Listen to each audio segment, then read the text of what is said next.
What's up fam, my name's Stand and welcome back to my channel. Now today I've got a really cool video for you guys today.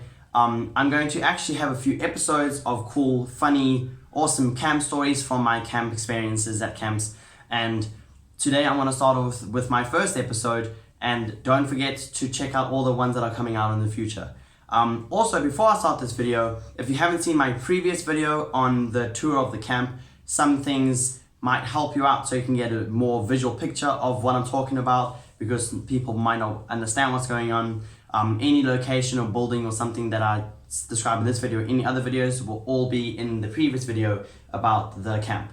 So maybe you should go check out that video first so you can see what I'm talking about and get a visual idea of what I'm talking about before you watch this video and the future videos about camp stories.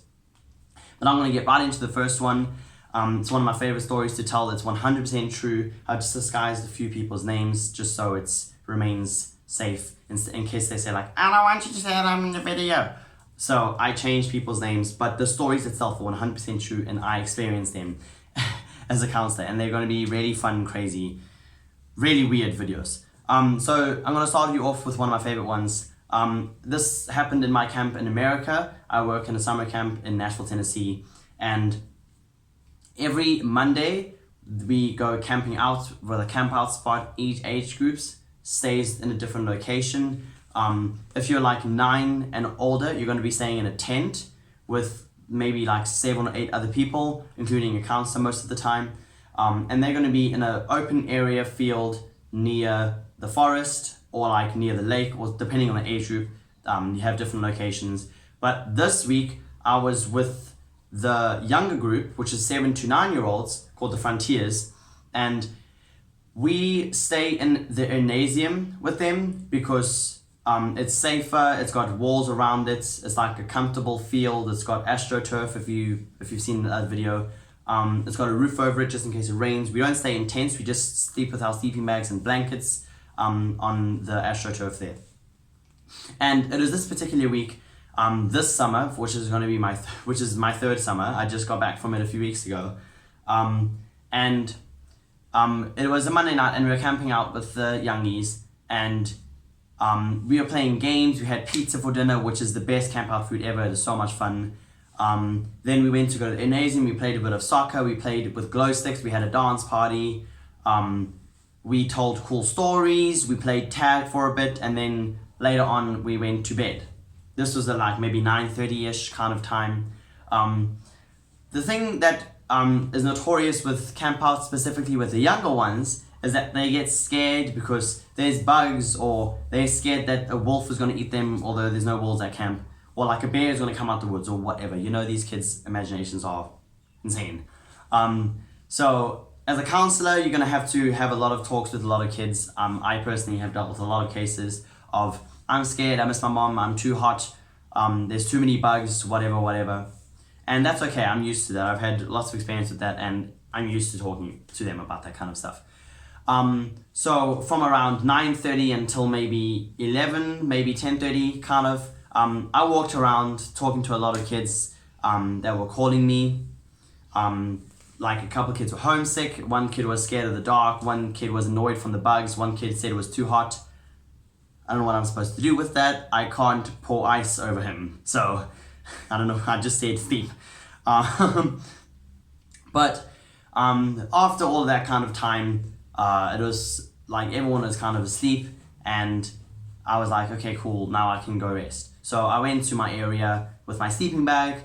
I went on my phone for a bit, maybe for like 20-30 minutes, because the Wi-Fi reaches that spot, so that's why it's the best camp out ever.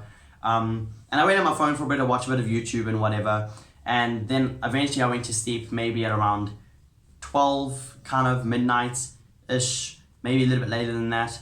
And I knew that we had to wake up at like 5 in the morning because we had to go back to the cabins and clean and all that kind of stuff. So I knew I was only going to have like 4.5, 5 hours sleep maximum. I don't even think I got that many. So I tried to get some sleep, and I went in bed, and I eventually fall asleep. I must have taken maybe 30 minutes to an hour to fall asleep, but eventually, maybe after 30 minutes, I fell asleep. Then, not too long after I've fallen asleep, a kid called Neil came up to me and tapped me on the shoulder and this was about 1:30 in the morning. And he wakes me up, and I'm like, hi, what's wrong? In my mind, the first thing that appeared in my mind was like, there's a raccoon, because there's a lot of raccoons there, and the kids had snacks and stuff, so I thought there was a raccoon. And then the second thing that immediately came to my mind is he maybe did his business in the wrong area, if you know what I mean, because that's happened plenty times. But no, definitely not. That was not the case at all. In fact, it was a lot weirder than that. He woke me up and he said these words. He said, I don't know how it happened, and I don't know how I'm going to tell you this, but I now have gum in my hair. And I stared at him with my mouth wide open, and I'm like, what? And he said, I have gum in my hair. And I was really tired, and I was extremely confused because I was expecting anything but that. And as Choose Bob, he had this massive wad of gum stuck in his hair like this. And I'm like, how did that happen? And he said, I was chewing gum, and then I forgot to take it out, and I fell asleep with it in my mouth, and it must have got into my hair. And I'm like, absolutely fantastic. What do you want me to do? He says, can you help me get it out? And with past experience, again, I know that the easiest and pretty much the only way to get gum out of hair is to either cut your hair, to get peanut butter or coconut oil, and some other oil stuff, and you massage it onto the thing and leave it there for 5-10 minutes, and then the oils in that make it loose, and then you can just pull it out slowly. But the thing is, I definitely do not have any coconut oil because I don't use that. And camp is a peanut and nut-free facility, so there's no peanuts and no any kind of peanut butter or anything like that allowed at camp because of allergies and all that kind of stuff. So I'm like, I don't have any products that can get it out of your hair. I think you should just leave it for now, and then we'll take you to the nurses in the morning to see if they've got something to get it out of your hair. She's like, okay. So he went to sleep, and his head, he put, stepped on the side that didn't have gum in his hair. And the next morning he was fine. Then I had to go back to my other group, and I came back and he still had gum in his hair. So I went to his other counselor. I'm like, he still has gum in his hair. And he's like, yeah, we tried to get it out. And I said, what did you use? And he said, shampoo and conditioner. And I'm like, I know that's not going to work because the gum is stuck in there. That's going to make it's going to make it cleaner. It's not going to make it loose. I said, you're going to need peanut butter or coconut oil, and we don't have either of those things on camp. And the little boy was like, oh, it's okay. I'm fine with this in my hair. And I said, no, you need to get it out. And he said, no, I'm fine. I don't want anyone to cut my hair. I'll rather just do that at home. And I said, are you positive? And he's like, yeah, sure. I'm like, okay.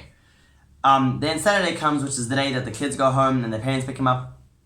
And his parents pick him up and they see the gum in his hair and they say nothing. And I'm like bringing it up in subject. I'm like, oh, I'm so sorry, by the way, he has gum in his hair. I think he might need to use peanut butter to get that out or anything like that. And I'm like, oh no, it's fine. And I'm like, what? I didn't say that to them, but I said that in my head. I'm like, what? Excuse me? If my parents saw I had gum in my hair, they would scream. They were like, why do you have gum in your hair? Why did you have no gum in the hair? All that kind of stuff. But no, they were like, oh, okay. I don't know. I didn't see him again. So I don't know if he still has gum in his hair to this day. But yeah, I just thought that was just a funny story. The way that he woke me up at 1 a.m, which I'm fine with, but the way that he says it, he's 8 years old, by the way. And he comes up to me and he says, I don't know how this happened, and I don't know how I'm going to tell you this, but I now have gum in my hair. I mean, if I was 8 years old and I have gum in my hair, I'm going to be crying. I'm going to be upset. I'm going to be like, I've got gum in my hair. How am I going to take it out? I'm going to be bald. But no, he's just like, oh, I have gum in my hair. But yeah, I just thought it was a really weird story. There's a lot more stories to come up, and I'm very, very, very excited for them. But please like and share this video and click subscribe on the little button down below. Follow me on social media on Instagram. It's at handstand.fam. The link will be in the description below. And don't forget to click that bell notifications to receive when I post videos. I don't post videos often, so it's not gonna be bugging you every 10 minutes for a new video. It's only a few weeks that I'm going to be posting a video. However, now that I'm back in the country and I have a little bit more free time, I'm going to be making more videos for you guys. So it might happen slightly more often as opposed to like once a month that it's been now. But I will be getting new videos for you guys really soon. But please click that subscribe button, click the like button, share this on your WhatsApp groups and your Instagram groups, and tell everyone about this. I really need this to be cool. And I'm really excited to share my next stories with you guys, because I love sharing my camp experience with you guys, because it's really been amazing. Talking about amazing, that's you guys. So stay amazing and never give up. You guys are absolutely incredible, and I love you all. I will see you in my next video, which won't be too long. Also, quick note before I leave, don't forget about my merchandise. My merch will be coming out, it's still in a bit, like in a while, but it's coming. I promise you it's coming, okay? I'm super hyped about that, super excited. My video about it that I made on Instagram got over 600 views, and that's more than my most watched video on my YouTube channel, so that's very exciting. More than 30 people shared it on the Instagram stories, so thank you so much for your support, and I'm very excited to launch that really soon. But stay amazing and never give up. You guys are incredible. Bye, guys.